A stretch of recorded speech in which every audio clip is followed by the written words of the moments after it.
Welcome to study and kids activity channel. Good evening all of you. आज हम psychology chapter second learning का part 2 कर रहे हैं। एक पार्ट हमने पहले कर लिया है, तो इसकी लर्निंग की हम थ्योरी कर रहे थे। आज अल्बर्ट बंडूरा जी की थ्योरी करते हैं। Albert Bandura belongs to Canada. कहाँ से बिलोंग कर रहे थे अल्बर्ट बंडूरा? कनाडा से। इनकी थ्योरी आई थी 1977 में। इनकी थ्योरी के नाम क्या क्या हैं? अवलोकनात्मक, सामाजिक संज्ञानात्मक, सोशल लर्निंग, मॉडलिंग, व्यवहारात्मक, ऑब्जर्वेशनल लर्निंग। इन्होंने अपनी थ्योरी में 4 स्टेप दिए हैं। कितने स्टेप दिए इन्होंने? 4 स्टेप दिए। अटेंशन, रिटेंशन, रिसीव, रिप्रेजेंटेशन, पुनः प्रस्तुतिकरण, मोटिवेशन, अभिप्रेरणा। किसी भी चीज़ पर ध्यान देना। अटेंशन क्या होता है? किसी भी चीज़ पर ध्यान देना। रिटेंशन या रिसीव क्या होता है? फिर उसे ग्रहण करना। रिप्रेजेंटेशन, पुनः प्रस्तुतिकरण, दूसरों के सामने या स्वयं ही उसका प्रस्तुतिकरण करके देखना। मोटिवेशन, अच्छा या बुरा कैसा भी हो, लेकिन उसको मोटिवेट करना। अच्छा है तो ठीक है, मोटिवेट करना ही है। अगर बुरा है तो उसमें कोई भी कमी रह गई वो बताओ, उसको मोटिवेट करो। डिमोटिवेट नहीं करना, मोटिवेट करना है उसको।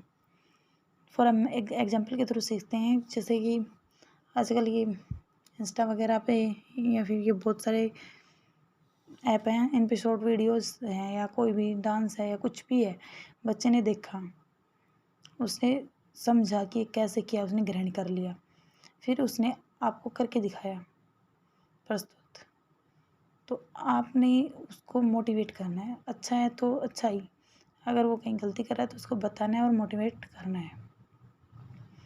नेक्स्ट है बोबोडोल एक्सपेरिमेंट। अल्बर्ट बंडूरा ने बोबोडोल एक्सपेरिमेंट ये दिया था अल्बर्ट बंडूरा ने 1961 में।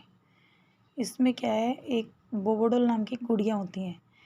बोबोडोल नाम की एक गुड़िया होती है। इसमें अल्बर्ट बंडूरा साहब ने बच्चों को ना 2 ग्रुप में डिवाइड कर लिया, ग्रुप ए और ग्रुप बी। अब उन्होंने बच्चों को एक शॉर्ट फिल्म दिखाई। ग्रुप ए के बच्चों को जो शॉर्ट फिल्म दिखाई, उसमें बच्चे जो बोबोडोल है ये कुछ तोड़ फोड़ करती है, शैतानियाँ करती है और उसको पनिशमेंट नहीं मिलती है। तो बच्चों ने सीखा कि बच्चों को तोड़ फोड़ शैतानियाँ करने पर पनिशमेंट नहीं मिलती है, ऐसे कार्य करने पर पनिशमेंट नहीं मिलती। ग्रुप बी को जो शॉर्ट फिल्म दिखाई उसमें उसको वही शैतानियाँ तोड़ फोड़ करने पर पनिशमेंट मिलती है। तो उन्होंने ये सीखा कि अगर ऐसा करेंगे तो पनिशमेंट मिलेगी। इसलिए ज़रूरी नहीं है कि हम बच्चों को डायरेक्ट पनिशमेंट दें।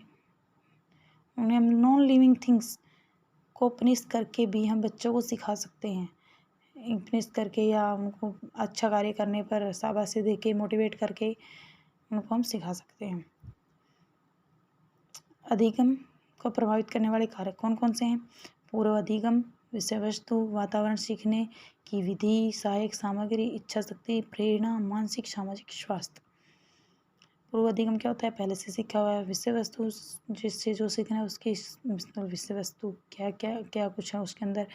वातावरण का भी एक अहम रोल है। और सीखने का तरीका क्या है, उसमें सहायक सामग्री कौन कौन सी है। इच्छा शक्ति, हम कितना चाहते हैं सीखने। प्रेरणा, मोटिवेशन, और मानसिक और सामाजिक स्वास्थ्य सबसे मेन इम्पोर्टेंट होता ही है। नेक्स्ट थ्योरी है आशुबेल की, अर्थपूर्ण शाब्दिक अधिगम, meaningful verbal learning theory, आशुबेल।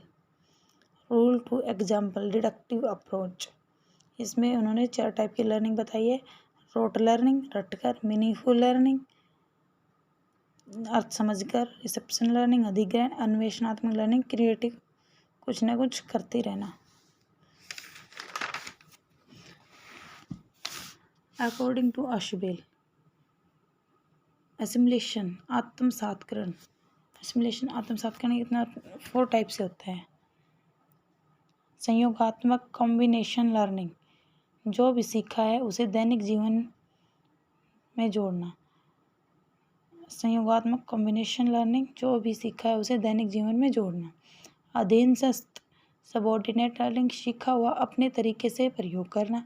सहसंवादात्मक learning, को रिलेटिव लर्निंग, मॉडिफिकेशन, उसमें जो सीखा है उसमें मॉडिफिकेशन करना, संवर्धन करना। महाकोटिक शब्द सुपर ऑर्डिनेट लर्निंग, जब अलग अलग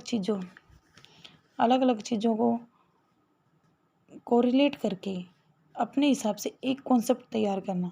जैसे कि हमने देखा कुछ जानवर के नाम लिए, शेर, चीता, बाघ, चील। अब इनको कोरिलेट करके हमने देखा ये सारे के सारे क्या हैं, वे मांसाहारी हैं। इसी प्रकार से अलग अलग चीज़ों का कोरिलेट करके उनको अपने हिसाब से कॉन्सेप्ट तैयार कर लेना। नेक्स्ट थ्योरी है फील्ड स्पेस थ्योरी, क्षेत्रीवाद का सिद्धांत, 3 फेज थ्योरी, जीवन दायरा सिद्धांत, तल रूप सिद्धांत, टोपोलॉजिकल, सदिश मनोविज्ञान, जीवन विस्तार, कुर्ट लेविन। ये किसने दी है? कुर्ट लेविन ने।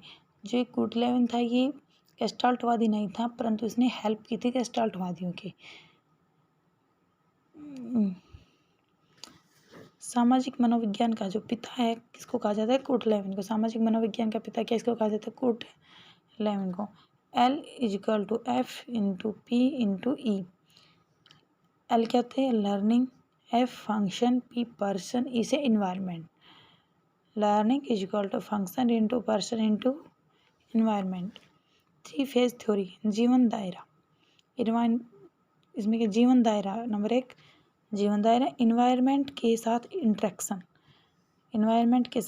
इंट्रैक्शन, सदिश विकर्षण, अट्रैक्शन रिपल्सन फॉर एम, तल रूप टोपोलॉजिकल, मीनिंग निकालना।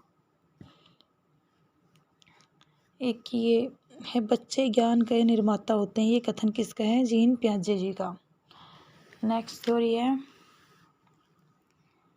संगठनात्मक अधिगम, जेरोम ब्रूनर। संगठनात्मक अधिगम, जेरोम ब्रूनर, या संरचनात्मक अधिगम, मॉडर्न कॉग्निटिव लर्निंग। इंग्लिश में नाम जरूर याद रखना, मॉडर्न कॉग्निटिव लर्निंग। 3 अवस्थाएं होती हैं इसकी। और ये कब दी थी जेरोम ब्रूनर जी ने? 1960 में थी। और इसकी 3 अवस्थाएं देखते हैं अब हम। विधि निर्माण, क्रियात्मक, इनएक्टिव एज। ये कब से कब तक होती है? 0 से 2 साल, 0 से 2 साल होती है। जीन पियाजे की जो फर्स्ट स्टेज है ना, जीन पियाजे की फर्स्ट स्टेज संक्रिया अवस्था, सेंसोरी मोटर स्टेज, उसी से रिलेट करती है ये। इसमें मानसिक प्रतिबंध नहीं बनते हैं, मानसिक क्रियाएं नहीं होती हैं। हम जो चीज़ देखते हैं बस वो देखते हैं, उस टाइम तक ही रहती है। छोटे जो बच्चे होते हैं 0 से 2 साल तक के, जन्म से 2 साल तक के जो बच्चे होते हैं, जब देखते हैं वो चीज़ तब तक उनके मस्तिष्क में रहती है, वो सामने से हटी और वो चीज़ उनके मस्तिष्क से भी हट जाती है। उनकी कोई मानसिक क्रियाएं नहीं होती कि क्या सोचना विचारना नहीं होता है, भाषा का महत्व भी नहीं होता है। प्रतिमा निर्धारण, आइकॉनिक स्टेज, प्रतिमा निर्धारण आइकॉनिक स्टेज, ये होती है 3 से 12। कितनी होती है? 3 से 12।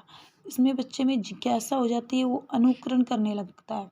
आपने देखा 3 साल तक के बच्चे जो होते हैं अनुकरण करने लगते हैं, जैसे हम बोलते हैं, जैसे मतलब करते हैं, वो कोशिश करते हैं कि हम भी ऐसा ही करें। विजुअल मेमोरी, मतलब देखता है, उनको पीछे से अनुकरण करता है, जिज्ञासा होती है चीज़ों को जानने के लिए कि क्या है, ये कैसे है। बहुत क्वेश्चन होते हैं छोटे छोटे बच्चों के, क्यों है ये ऐसे, हुआ तो कैसे हुआ है। अब नेक्स्ट है 3 सांकेतिक चिन्ह आधारित सिंबॉलिक, 12 से ऊपर चिन्ह आधारित सिंबॉलिक, जो 12 से ऊपर वाले होते हैं ना उनके लिए। इसमें सिंबल्स को देखकर उनसे जुड़ी बातें समझ में आ जाती हैं। सिंबल्स को देखकर, जैसे कि बच्चे ने कोई मूवी देखी थी, फिर कुछ दिनों बाद कभी मान लो उसका सॉन्ग सुन लिया, तो उसको जल्दी याद आ जाता है कि उस मूवी का सॉन्ग है। अब उन्होंने पूरी मूवी तो नहीं देखी ना, सॉन्ग सुन के याद आ गया। ऐसे तर्क वितर्क होता है इस एज में। गणित, स्मरण शक्ति और अमूर्त अवस्था चिंतन भी इसमें शुरू हो जाता है। सिद्धांत की व्याख्या, जेरोम ब्रूनर जी की जो सिद्धांत है उसकी व्याख्या है 6 स्टेप में है। स्ट्रक्चर ऑफ द डिसिप्लिन, विषय की संरचना। ये कहते हैं कि प्रत्येक पाठ की एक संरचना होती है, नियम, कॉन्सेप्ट आदि का अध्यापक को संपूर्ण ज्ञान हो जाएंगे।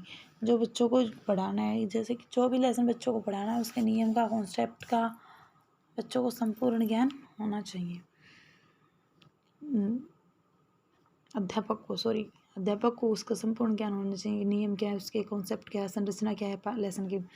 संबद्धता का सिद्धांत, थ्योरी ऑफ रिवॉल्वेंस, संबद्धता का सिद्धांत, थ्योरी ऑफ रिवॉल्वेंस। किसी भी चीज़ को पढ़ने के दो प्रकार होते हैं, दो प्रकार का महत्व होता है किसी भी चीज़ को पढ़ने का, एक पर्सनल, एक सोशल। हम कोई भी चीज़ सीखते हैं तो हम या तो उसको पर्सनल को ही महत्व है उस चीज़ का तब सीखेंगे, या सोशल है तब सीखेंगे।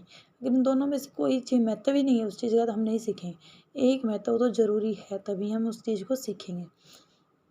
The relevance of education written by Jerome Bruner, ये बुकों के नाम अच्छे से याद कर लेना भाई। The relevance of education written by Jerome Bruner. तत्परता, थर्ड क्या है, तत्परता, रेडीनेस। हर कोई मतलब कहता है कि पाठ्यक्रम बच्चे के अकॉर्डिंग होना चाहिए, परंतु ब्रूनर कहते हैं कि पाठ्यक्रम कैसा भी हो, बस अध्यापक बच्चों के साथ अच्छा डील करने वाला होना चाहिए, बच्चों को समझाने वाला होना चाहिए, जो बच्चों को समझा सके, बच्चों के अकॉर्डिंग, उनके माइंड के अकॉर्डिंग चल सके। नेक्स्ट है अन्वेषणात्मक, डिस्कवरी ऑफ लर्निंग इन इसमें क्या है, एजुकेशन इज सेल्फ डिस्कवर। मूल तत्व है ब्रूनर का कि एजुकेशन होती है, knowledge is self discovered. Teacher को ओनली हिंट देना चाहिए, वो कहते हैं कि टीचर को हिंट देना चाहिए, बच्चा स्वयं करे या ग्रुप में खुद समाधान करे। उनके इंडक्टिव आगमन चिंतन पर बल देते हैं वो, इंडक्टिव मेथड पर। शिक्षार्थी दोबारा स्वयं करने को महत्व, important of self activity, student को खुद एक्टिव होना चाहिए अकॉर्डिंग टू ब्रूनर। अंतर्दृश्य विश्लेषणात्मक चिंतन, इंट्यूटिव और एनालिटिकल थिंकिंग, जब आप किसी भी समस्या को स्वयं अपने मस्तिष्क से हल करना, कोई भी समस्या उसे अपने मस्तिष्क से हल करना, उसे अंतर्दृश्य चिंतन कहते हैं। नेक्स्ट है चिन्ह पूर्णांक प्रतीक, साइन थ्योरी, संगणात्मक मानचित्र का सिद्धांत, गुप्त अव्यक्त सिद्धांत, लेटेंसी, ये किसने दिया है, टॉलमैन ने। टॉलमैन, अकॉर्डिंग टू टॉलमैन, उद्देश्य प्राप्ति, ऑब्जेक्ट लर्निंग थ्योरी, इनके क्या क्या नाम है, चिन्ह पूर्णांक प्रतीक, साइन थ्योरी, संगणात्मक मानचित्र का सिद्धांत, गुप्त अव्यक्त सिद्धांत, लेटेंसी, उद्देश्य प्राप्ति, ऑब्जेक्ट लर्निंग थ्योरी। इनकी जो बुक थी वो क्या कौन कौन सी हैं,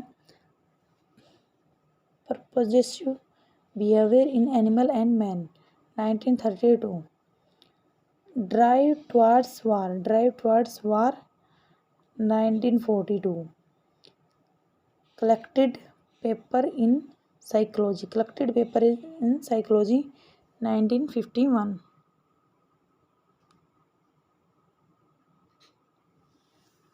जो टॉलमैन ने प्रयोग किया उसने चूहे के ऊपर प्रयोग किया था, और किसी किसी बुक में बताते हैं कुत्ते पर भी किया था, पर मेनली चूहे पर है। व्यवहारवाद और गेस्टाल्टवाद दोनों टॉलमैन के सिद्धांत है, व्यवहार और गेस्टाल्टवाद दोनों टॉलमैन के सिद्धांत हैं।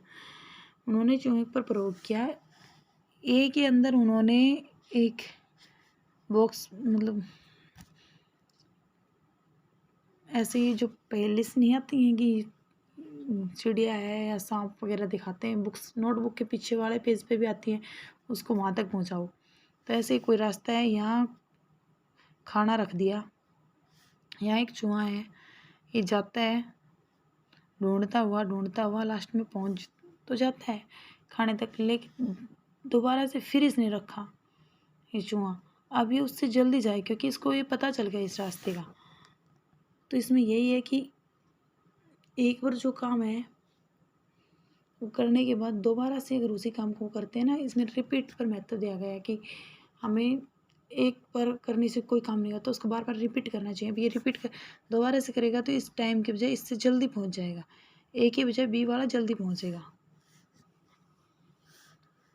और इसके जो बेनिफिट्स क्या हैं, उद्देश्य आधारित है, प्रारंभिक अधिगम में स्पष्टीकरण है, संगठित क्रियाओं स्वयं का ज्ञान है। इन्होंने खुद किया ना, चूहे ने खुद ढूंढा ना अपना खाना, वो दोबारा से गया तो भी वो खुद गया, तो स्वयं का ज्ञान हो गया उसका।